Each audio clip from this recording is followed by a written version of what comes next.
Hi, I'm Pete from Project Heaven, and today we're looking at the delapena machine. A lot of people might not know what this is or how it works, or maybe you've got one and you don't quite know how to use it or what all the parts are called, etc. So I'm just going to run through it now quickly, do a quick demonstration and tell you what all the components are called and how you use them.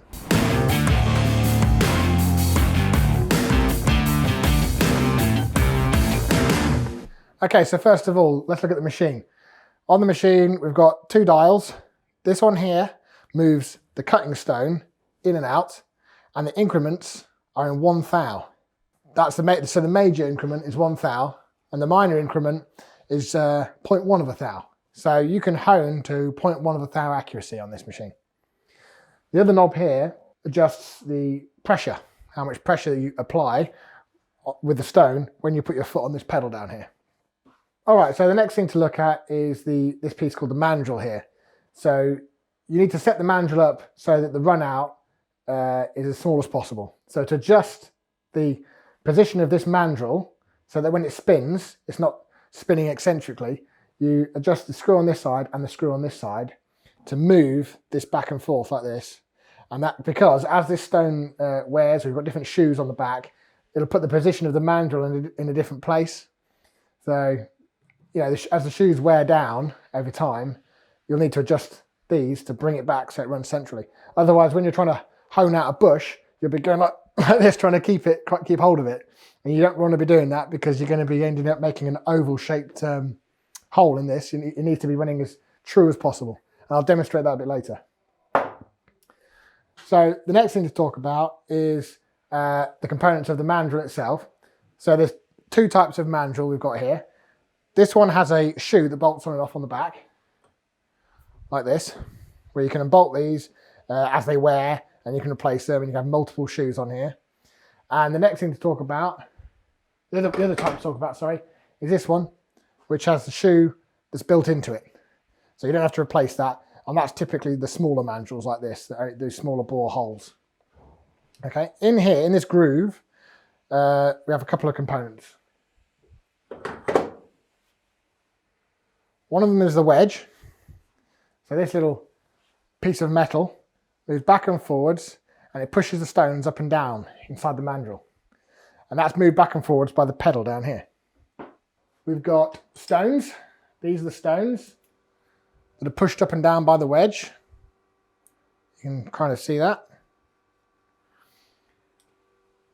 And you have different types of cutting stones with different kinds of grade of stone on them, depending on what kind of material you're trying to hone. Depending on what type of mandril you use, you may need to use an adapter. Here's the adapter. That's for the two typical types of mandril that go in. And you might see we've got a lot of different mandrils here because these mandrils will only do a small range of bore size. So the smaller ones might only go up like 0.5 millimeter in size.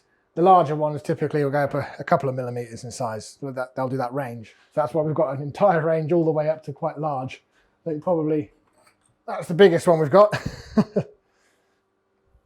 So once you've chosen the correct mandril size, use the book. There'll be like a table, or you can go on the website for delapena and it'll show you what size mandril you need for the bore you're trying to achieve. Once you've got the mandril that's within that range, you need to assemble it with, like I said, the wedge, the correct stone for the material you're going to cut. If it needs a shoe on the back. Centralize it inside the holder. Okay, so you've got the mandril in the mandril holder now, and you've got it running true by adjusting these two screws here. And you've got the appropriate stone in it for the material you're going to hone. The next thing to do is to get a truing sleeve that's close as possible to the size you're trying to hone out. Put this on here and then just gently hone it out and clean that face of the stone off. So it needs to be, spinning for this with oil flowing, and just clean the face off so that you've got a nice clean surface ready to hone out whatever bush it is you're trying to do or hole you're trying to do.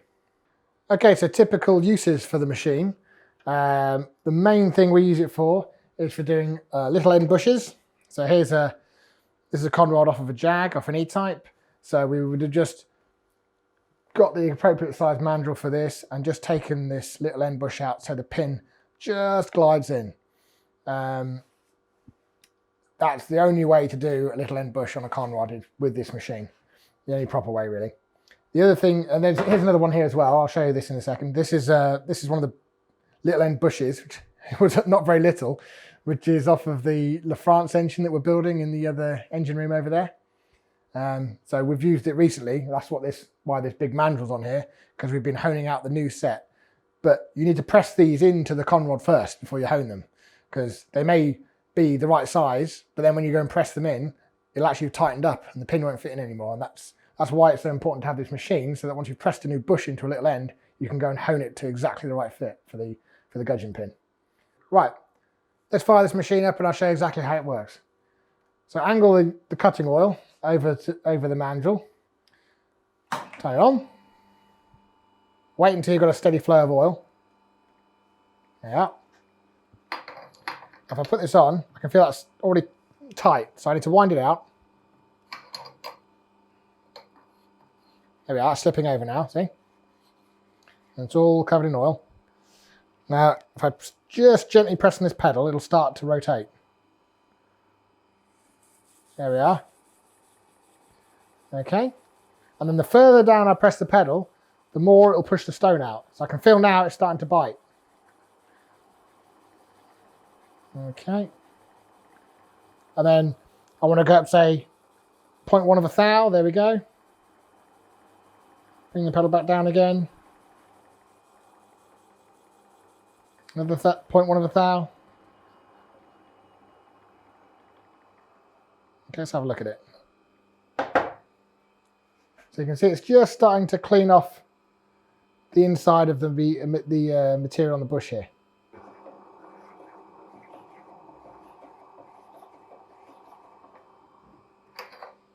Okay.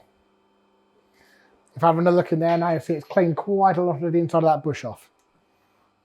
Okay. So I'll show you a video now of, this is actually the old bush out of the conrod for the LaFrance engine. We made brand new bushes with this special oil scroll you've seen inside there. Oops. Try that again, shall I?